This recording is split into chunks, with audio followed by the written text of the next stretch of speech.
Then we have diphthongs. So what are diphthongs? In addition to single vowel sounds, there are sounds that consist of a combination of two vowel sounds known as diphthongs. अब जो है single vowels जो हैं अब उनको हमने previously पढ़ा. अब जो है डबल वाउल्स, जब टू वाउल्स इकट्ठे हो जाएंगे तो उनको क्या कहते हैं? डिप्थोंग कहते हैं. When we produce diphthongs, our vocal organs move from one vocalic position like A to another position like E as we produce the sound A as in high और pie. अब ए और आई की साउंड जो है वो आई की साउंड हो जाएगी. तो अब ये जो साउंड है ये डिप्थोंग है, जिसमें के वाउल जो है इसमें वो दोनों इसमें कंबाइन होकर जो है वो सिंगल जो है एक डिप्थोंग साउंड जो है वो हमें प्रोड्यूस कर रहे हैं. The movement in this diphthong is from low towards high front. अब इसमें क्या डिप्थोंग की मूवमेंट हो रही है? लो से हाई की तरफ. अब ये पोजीशन किसकी है? टंग की पोजीशन है बेसिकली, जो लो से होते हुए हाई की तरफ मूव कर रही है. Alternatively we can use movement from low towards high back. अब इसमें वो फ्रंट था, अब इसमें हम इसी तरह से लो टूवर्ड्स हाई बैक भी कर सकते हैं, कंबाइनिंग लाइक ए एंड ऊ sound to produce the sound O, which is the diphthong repeated in the traditional speech training exercises. अब ये जो साउंड है डिप्थोंग, अब ये किस तरह से अब प्रीवियसली हमने अब जो इसमें पढ़े जो चार्ट था हमारे पास, उसमें सब ये साउंड जो वाउल्स हैं वो सिंगल साउंड्स हैं. अब यहाँ पर हम देख रहे हैं कि जितने भी सारे साउंड हैं ये सिंगल हैं. लेकिन अब क्या हो रहा है? डिप्थोंग जो हो रहा है जब इन साउंड को लाइक जैसे अभी हमने देखा कि वो साउंड ये वाली साउंड को और इसको मिलाकर बन गया, या इसको और इसको मिला के बन गया. ठीक है, तो अब इस तरह से जो मिलाकर साउंड्स जो डबल इसमें वाउल्स हो जाएंगे तो वो साउंड्स होती हैं डिप्थोंग. सो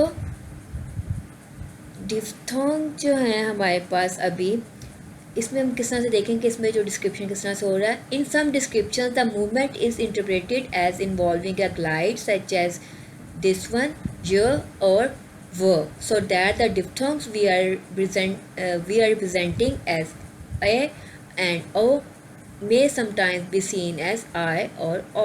अब ये जो साउंड्स है इसमें क्योंकि वो कह रहे हैं कि जो ग्लाइड्स जो हैं हमने प्रीवियसली पढ़े इसमें मैनर ऑफ आर्टिकुलेशन में, वो जो ग्लाइड्स हैं वो भी इसी तरह से, क्योंकि ग्लाइड्स में क्या था? मूवमेंट ऑफ टंग थी from one position to other position. तो इसी तरह से अब ये जो आप बता रहे हैं कि जो हमारे पास ग्लाइड्स हैं ना वो भी जो जिसमें हमारे पास हमने पढ़ा य और हमारे पास व था, वो भी जो है उसको रिप्रेजेंट कर सकते हैं इस साउंड को. और इसमें उसी साउंड को लाइक उसको उसमें उन्होंने जो फर्स्ट वन है जो को ए के साथ उन्होंने मिला के कंबाइन कर दिया, फिर उन्होंने इसको डब्ल्यू साउंड को उन्होंने इसके साथ कंबाइन कर दिया. While the vowels E and A and O are used as single sounds in other languages as in some other varieties of English, they are only typically used as the first sound of diphthongs in American English.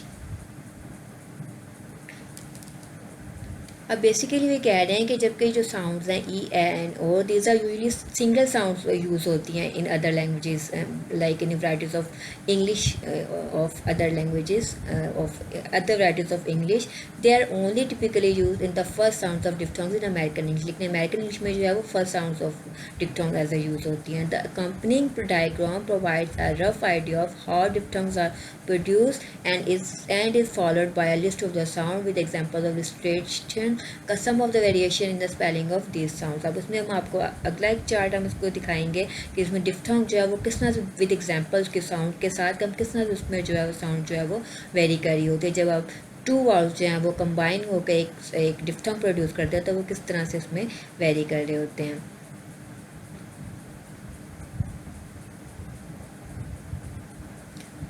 So the diphthongs here are, अब इसमें हमने देखा है कि इसमें ये दोनों vowels को मिलाकर उन्होंने वर्ड बनाए हुए हैं, by, I and then again I, then my, pie and sigh. अब ये जो इसमें साउंड्स आ रही हैं ये सब इन दोनों वाउल्स को मिलाकर बनी हैं. Then we have then other diphthong that is used in boat and doubt and cow. अब इसमें जो साउंड की ओ यू की साउंड आ रही है यहाँ पर काउ ओ पर डब्ल्यू के साथ उसको जो मिल के साउंड प्रोड्यूस कर रहा है ये डिप्थोंग है. Then we have E and I and that is bait, ate, great, late and say. अब इसमें जो हमारे पास ए और आई को मिला के साउंड आ रही है वो इसको इस डिप्थोंग को रिप्रेजेंट कर रहा है. Ate, great, late all are same sounds. Then we have boat, home, throw, and throw. अब इसमें जो ओ और यू की साउंड है ये मिलकर जो हमारे पास डिफ्थोंग बना है, दोनों वाउल्स के मिलने से ये हमारे पास इस तरह के साउंड में आएगा जो वर्ड्स होंगे boat like home, throw, on, throw. Then we have boy like O I sound होगी हमारे पास में boy, than that there is noise. अब ये जो इसमें हमारे पास डिफ्थोंग्स हैं बेसिकली ये टू वाउल्स के मिलने से बनते हैं। प्रीवियसली हमने पढ़ा कि ये वाउल साउंड्स क्या हैं, उसकी प्रोडक्शन कैसे हो रही है। अभी हम इसमें देख रहे हैं कि डिफ्थोंग्स जो है जो कि डबल इसमें वाउल्स उसमें इंक्लूडेड होते हैं, उनकी जो साउंड है वो कौन कौन सी साउंड और किस तरह से बनती है। अब आपने इसमें लर्न क्या करना है, आपने इनको देखना है कि जब डिफ्थोंग बनेंगे तो वो कौन कौन से वाउल्स के मिलने से बन रहे हैं। अब आप देख रहे हैं यहाँ पर इन दोनों वाउल्स के मिलने से ये साउंड्स बन रही हैं, ये वाले वाउल्स जो मिले हैं इसके साथ हमारे पास ये वर्ड्स हैं, ऐसी साउंड होगी हमारे पास, और then this and this and this.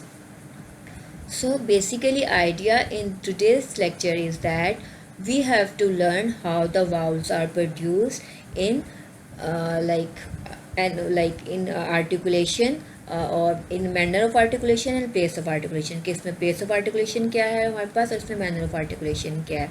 अब इसमें हमने जो डिफरेंस हमने आज पढ़े हैं, वाउल्स जो है सिंगल जो है हमारे पास वाउल्स, उनको भी आपने चार्ट देखा। Then we have the other one that was diphthong that is of double vowels, और उसमें जो हमारे पास चार्ट है इन दोनों चार्ट्स को हमने विद एग्जांपल जो है वो आपने लर्न करना है and for exams preparation, and आपने नोट्स भी जो इसके इसी तरह से बनाने हैं।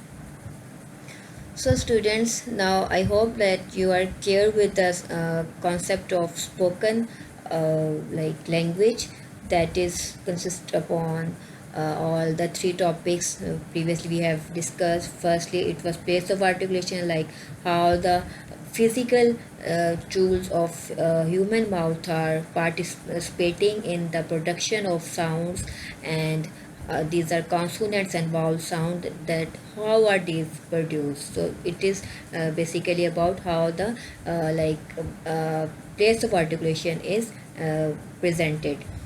And then we have discussed the manner of articulation. So manner of articulation is what it is basically about कि आपका जो इसमें place of articulation के जो आपने इसमें पढ़ा उसको जो साउंड्स प्रोड्यूस हुई उनमें किस तरह से उसमें जो है डिफ्रेंशिएट किस तरह से कर सकते हैं उन साउंड्स को। तो उसमें भी हमने डिस्कस किया कि उसमें एफ्रिकेट्स थे, हमारे पास फ्रिकेटिव्स थे, हमारे पास उसमें नेजल्स हैं, हमारे पास ग्लाइड्स हैं, लिक्विड्स हैं, देन हमारे पास इसमें स्टॉप्स हैं, और ये सब चीज़ें जो है हमारे पास इसमें मैनर ऑफ आर्टिकुलेशन में आ जाएंगी। अब देन वो जो फर्स्ट टू टॉपिक्स थे वो आपने देखा था उसमें कॉन्सोनेंट से रिलेटेड थे। अब जो अभी जो आज का टॉपिक है वो हमारे इसमें वाउल्स को रिप्रेजेंट कर रहा है। So basically today we have discuss about the vowels and diphthong. Diphthongs are two vowels together, और ये जो साउंड्स प्रोड्यूस होते हैं इसकी आपकी टंग की मूवमेंट में। अब टंग की मूवमेंट में जो पार्ट्स होते हैं इसमें हमारे पास आपको मैंने देखा कि फ्रंट और बैक है एंड लो एंड हाई है।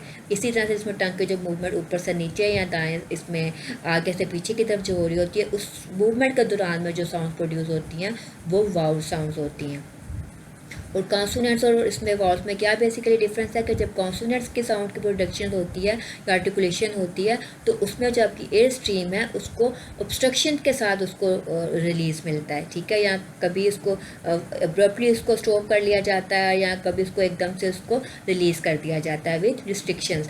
अब देखिए जो हमारे पास वाउल साउंड है वो फ्री फ्लो है। अब इसमें क्या एयर स्ट्रीम जो है उसको फ्री फ्लो मिलता है, और इस तरह से जो साउंड प्रोड्यूस होती है वो वाउल साउंड होती है। उसमें हमारे पास वाउल है single vowels, and then we have diphthong. These are two vowels or double vowels. Okay students, I hope you are clear with the concepts of spoken language. All this that is included of the topics like place of articulation, manner of articulation, and then again this is the vowels, that is diphthong and vowels. So if you have any queries you can text me. Take care. Allah Hafiz.